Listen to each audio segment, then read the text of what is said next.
Right మనం చూస్తున్నాము NTR trust భవన్లో అయితే పండగ వాతావరణం నెలకొంది.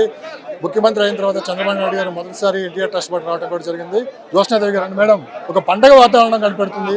ఎలా అనిపిస్తుంది మేడం? మళ్ళీ పునర్వైభవం తెలంగాణలో తెలుగుదేశం పార్టీ రాబోతుంది. తెలంగాణలో పునర్వైభవం అని నేను అనను, రీస్ట్రక్చరింగ్ ఆఫ్ ద పార్టీ చేస్తున్నాం అని అంట.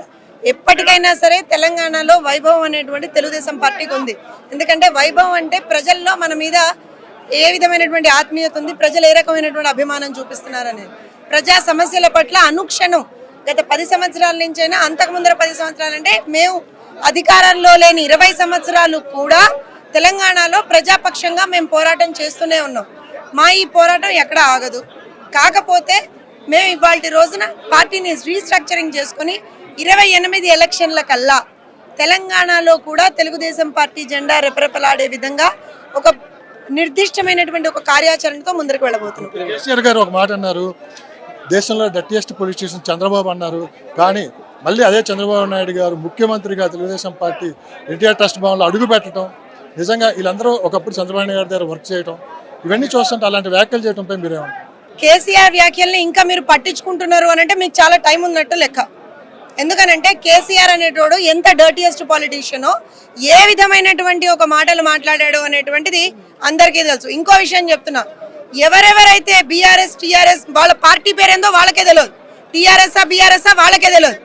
ఎవరెవరైతే ఆ మాటలు మాట్లాడుతూ ఉన్నారో, తెలుగుదేశం గురించి మాట్లాడుతూ ఉన్నారో, బిడ్డ ఒక్కొక్కడికి చెప్తున్నా, తెలుగుదేశం పార్టీ పుట్టింది తెలంగాణ గడ్డ మీద.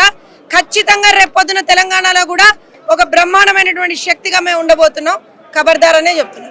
వైఎస్ఆర్సీపీ బీఆర్ఎస్ తెలుగుదేశం పార్టీ భూస్థాపితం చేస్తా అన్నారు, కానీ ఆ రెండు పార్టీలు ఈరోజు భూస్థాపితం అయిపోయి ఏమన్నారు? ప్రజాపక్షంగా రాజకీయం చేస్తే మీరు ఉంటారు, అధికారమే పరమావధిగా రాజకీయం చేస్తే ఒకళ్ళకి 11, ఇంకొకళ్ళకి 2, 3, 4 ఎన్ని మిగులుతాయో తెలియని పరిస్థితులు ఉన్నాడు. ఎంపీ సీట్లు గోల్ అయినాయి.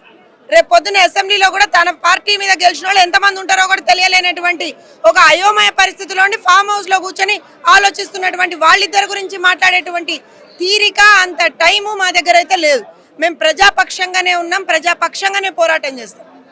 ఉత్సాహం చూస్తుంటే తెలుగుదేశం పార్టీ ఎల్లప్పుడూ పుట్టిన దగ్గర నుంచి కూడా కార్యకర్తల పార్టీ. నాయకులు వస్తారు, నాయకులు పోతారు. పార్టీ ఇన్ని సంవత్సరాలుగా ఇంత బ్రహ్మాండంగా, ఇంత స్ట్రాంగ్ గా ఉంది అంటే ఇది కార్యకర్తల బేస్ ఉన్నటువంటి పార్టీ కాబట్టి.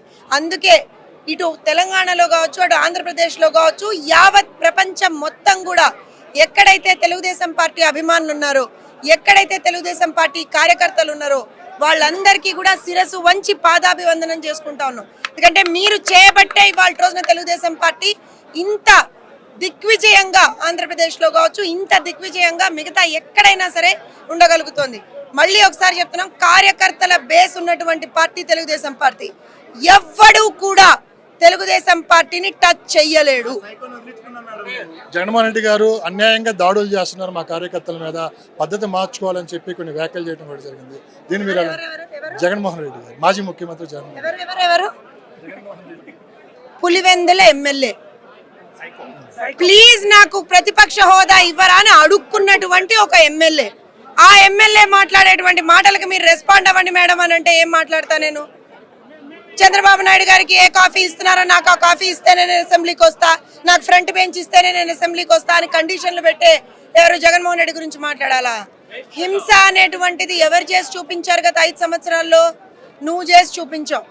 ఇవాల్టికి కూడా మేము అధికారంలో ఉన్నా కూడా మా పార్టీ కార్యకర్తల మీద మీ పార్టీ నాయకులు, మీ పార్టీ కార్యకర్తలు దాడులు చేస్తున్నారు. ఆ దాడులు చేస్తున్నటువంటి వాళ్ళకే చెప్తున్నాం, ఇప్పటికైనా సరే ఒళ్ళు దగ్గర పెట్టుకోకపోతే, ఇప్పుడన్నా కనీసం పులివెందుల ఎమ్మెల్యే అంటున్నాం, రేపు పొద్దున అది కూడా ఉండదేమో చూసుకో. జ్యోత్స్నాదేవి గారి పాత్ర ఎలా ఉండబోతుంది? జ్యోత్స్నాదేవి గారి పాత్ర ఎలా ఉండబోతుంది? మీ మీద మరింత బాధ్యత కూడా చంద్రబాబు నాయుడు గారు పెట్టబోతున్నారని చెప్పి కూడా మాకున్న సమాచారం. ప్రతి కార్యకర్త బాధ్యత ఇలానే ఉంటుందండి. జ్యోత్స్న కాదు, ఇక్కడ మీరు ఇవాళ చూస్తున్నటువంటి వేలాది లక్షలాది మంది కార్యకర్తల పాత్ర చాలా చాలా ఇంపార్టెంట్ గా ఉంటుంది. మేము మళ్ళీ చెప్తున్నా, ఇవాళ నేను ఒక సాధారణ మహిళని, ఒక్క నిమిషం, ఇవాళ నేను ఒక సాధారణ మహిళని, ఒక మధ్యతరగతి కుటుంబానికి చెందినటువంటి ఒక టీచర్ని. అలాంటి టీచర్ని వాళ్ళు తీసుకొచ్చి పని చెయ్యి జోత్స్న, ఖచ్చితంగా నీకు నాయకత్వ లక్షణాలు నేను నేర్పిస్తా అని కూర్చోబెట్టి నేర్పించి ఇవాళ రోజున ఒక నాయకురాలుగా తయారు చేసి ముందరకు పంపిస్తున్నటువంటి నాయకుడు నా నాయకుడు. అలా నాలాగా ఇన్ని లక్షల మందికి కూడా అదే విధమైనటువంటి ఒక ప్రోత్సాహాన్ని ఇచ్చేటువంటి వాడు నా నాయకుడు. సో ఖచ్చితంగా చంద్రబాబు నాయుడు గారి నాయకత్వంలో తెలుగుదేశం పార్టీ స్కూల్ నుంచి నాలాంటి ఎంతో మంది ఆశావాహులు, ఎంతో మంది ఏమంటారు అంటే స్టూడెంట్స్ బయటకు వస్తూనే ఉంటారు. మేము నేర్చుకుంటూనే ఉంటాం, ప్రజలకు సేవ చేస్తూనే ఉంటాం. ఒకటి మాత్రం చెప్తున్నాం, ప్రతి ఒక్క తెలుగుదేశం పార్టీ కార్యకర్త ఎంతో గర్వంతో ఈ జెండా ఈ కండువా వేసుకుంటాం. మీ బలం మీ ధైర్యం ఇది మా జెండా, మా జెండా మా బలం, మా జెండా మా బలం, మా నాయకుడు మా బలం. ఎవరైనా సరే తెలుగుదేశం పార్టీ కార్యకర్తల్ని టచ్ చేసి చూడమని చెప్పండి, నామరూపాలు లేకుండా పోతారు.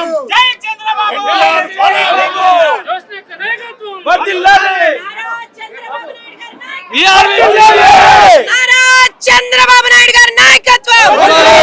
జై బాబు, జై బాబు, జై తెలుగుదేశం, జై తెలంగాణ. కార్యకర్త గురించి ఒక్క మాటలో చెప్పాలంటే ఏం చెప్పు? కార్యకర్త గురించి ఒక్క మాటలో చెప్పు. మా బలం కార్యకర్తలు అన్నిటినీ త్యాగం చేసి కేవలం పార్టీ అధికారంలోకి వచ్చినా రాకపోయినా, ఏ పక్షంలో అధికార పక్షంలో ఉన్నా ప్రతిపక్షంలో ఉన్నా సరే పార్టీని వీడకుండా పార్టీ జెండా అనుక్షణం రెపరెపలాడేట్టుగా చేసేటువంటి వాడే కార్యకర్త. అలాంటి కొన్ని లక్షల మంది కార్యకర్తలు ఉన్నటువంటి బలమైనటువంటి పార్టీ తెలుగుదేశం పార్టీ. 94 ముఖ్యమంత్రిని చూస్తున్నావా? 94 ముఖ్యమంత్రిని చూస్తున్నావా చంద్రబాబు నాయుడు? 95 ముఖ్యమంత్రినే కాదు, 95 పార్టీని కూడా చూస్తారు. 42 ఏళ్ల ప్రస్థానం కాదు, ఇంకొక 42 ఏళ్లకు కూడా ప్రస్థానాన్ని మేము ఇవాళ రోజున లిఖించాం. కాసుకోండి ఒక్కొక్కడు.